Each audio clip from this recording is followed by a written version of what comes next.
ओम शांति। तो दिव्य गुण में आज हम देखते हैं ईश्वरीय का याद का दीपक नम छे। माना संसार में हर एक का अपना अपना अनादि पाठ है। दूसरों को देखकर ईर्ष्या द्वेष नहीं, खुशी तब कम होती है जब मन में किसी के प्रति ईर्ष्या या द्वेष की भाव उत्पन्न हो। परंतु ज्ञानवान मनुष्य को चाहिए जब उसके मन में ऐसा भाव उत्पन्न हो तब सोचे कि यह तो मेरी गिरावट की निशानी है।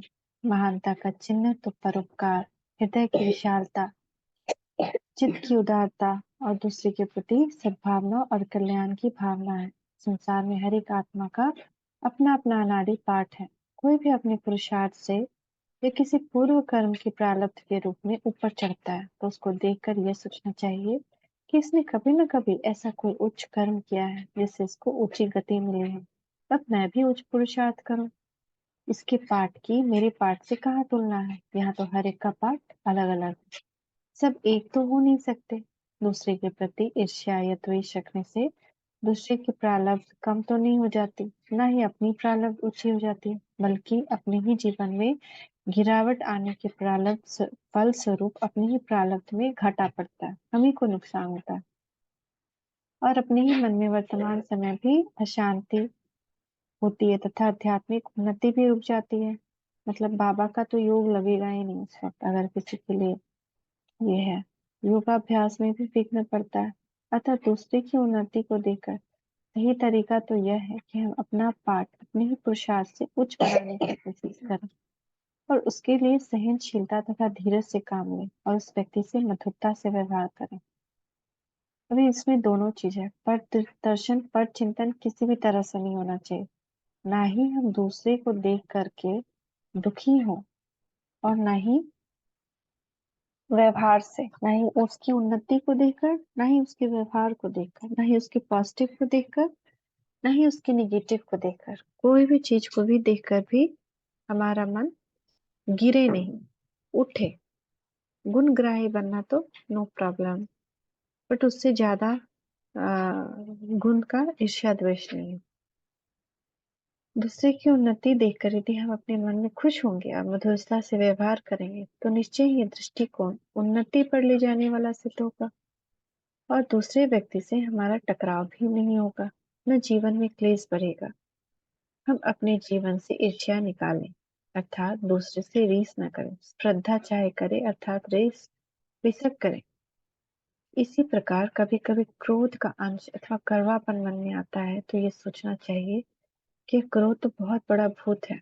ये तो खुशी को अथवा ज्ञान के खजानों को लूटने वाला डाकू है, क्योंकि क्रोध आने पर बुद्धि भ्रष्ट हो जाता है, ज्ञान को यूज नहीं कर सकते। इसे तुरंत निकाल कर बाहर करना चाहिए।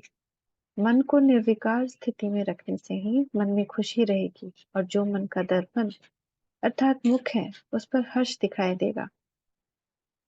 जिज्ञासु बहन बोल रही है, बहन जी यह मनोविकार तो हर्ष को नष्ट करने वाला ही है, परंतु जीवन में बहुत सी परिस्थितियां ऐसी आती हैं जो कि तूफान की तरह से मन रूपी सरोवर में वेग अथवा लहरें पैदा कर देती हैं।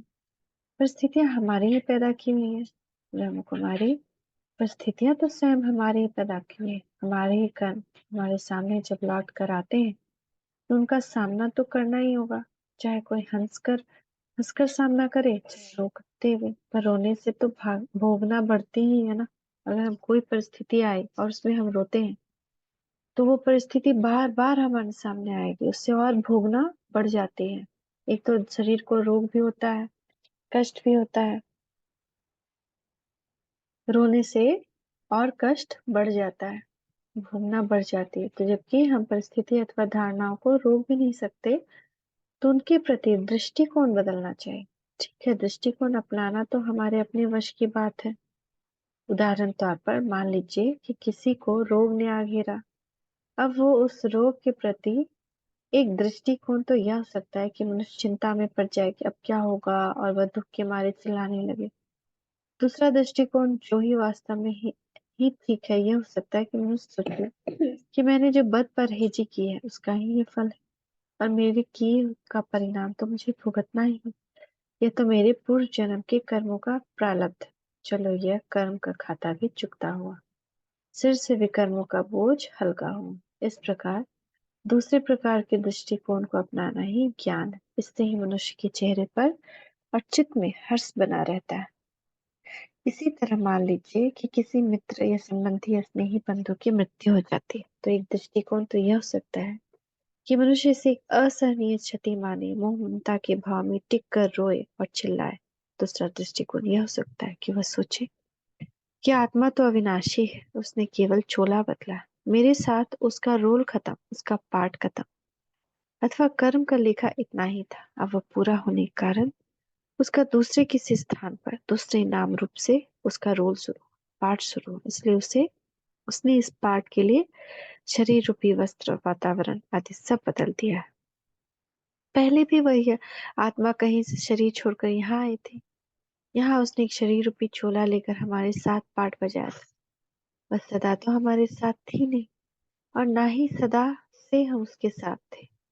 तो जो संबंध अविनाशी अथवा सर्वदा का नहीं है, वह तो एक दिन समाप्तज होना ही।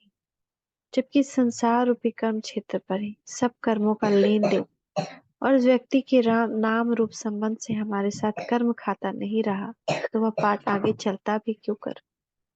इस ज्ञान युक्त दृष्टिकोण को अपनाने से मनुष्य के मन में दुख की रेखा नहीं आएगी, बल्कि अज्ञानी जिसे शोक की परिस्थिति मानता है, उसमें भी ज्ञानी हर्षित मुख रहेगा, क्योंकि वह जानता है कि रोने से मृतक की आत्मा वापस लौट कर आएगी नहीं, न उसे शांति मिलेगी, बल्कि योग में स्थित होकर उस आत्मा को शांति की अंजलि दी जा सकती है। अतः योग स्थित होकर हर्षित और शीतल रहना चाहिए, रहने के लिए ही अपने लिए और मृतक की आत्मा के लिए भी कल्याणकारी है। तो हम हर स्थिति को ज्ञान के दृष्टिकोण से सोचें, मनन चिंतन करें उसका ज्ञान के दृष्टिकोण से, तो हम धीरे धीरे धीरे हर एक परिस्थिति से ऊपर उठते जाएंगे। जो आज परिस्थिति मेरे लिए भारी लग रही है, कल धीरे धीरे धीरे वो परिस्थिति जैसे कि कोई मामूली बात हो जाएगी। बस उस पे ज्ञान की पॉइंट्स को यूज करें, लिखें, ये परिस्थिति मेरे पास, इस पे क्या ज्ञान का पॉइंट यूज करें, उसको लिखें। इसके लिए परमात्मा क्या कह रहा है, मैं कौन हूँ, वो कौन है, उसकी सच्चाई को देखें। ये दुनिया कौन है, ये दुनिया क्या है, क्या हो रहा है और क्या होना है। हर एक पर जब हम चिंतन मनन करेंगे उस अनुसार से, जैसे बाबा ने बताया, जो ज्ञान उन्होंने दिया हम, तो हम धीरे धीरे धीरे वो हर एक परिस्थिति जो हमारे जीवन में, वो इतनी छोटी हो जाएगी और हम बहुत ऊंचे। ऐसा लगेगा कि हम परम धाम से बैठकर इस जिंदगी का ड्रामा देख रहे हैं, कि वहां मैं ये रोल कर रही, वहां वो रोल कर रहा, और सब अपना अपना रोल कर यही इसी घर में वापस आ रहे हैं। तो जब ऐसे परम धाम में भी कभी बैठ कर देखें ऊंचे स्थान पर, क्योंकि क्या होता है कि ऊंचे से कोई भी चीज छोटी नजर आती है, जब हम ऊंचे पे बैठ जाते हैं तो हर परिस्थिति छोटी हो जाती है। तो हम वहां से भी बाबा के साथ भी बैठकर मनन चिंतन कर सकते हैं। तो कभी भी शोक की रेखाएं मस्तक पर नहीं आएगी, उदासी नहीं छाएगी, और मन हर्षित मुख रहेगा। प्रसन्नता हमारा गहना बन जाएगी हमेशा के लिए। शांति।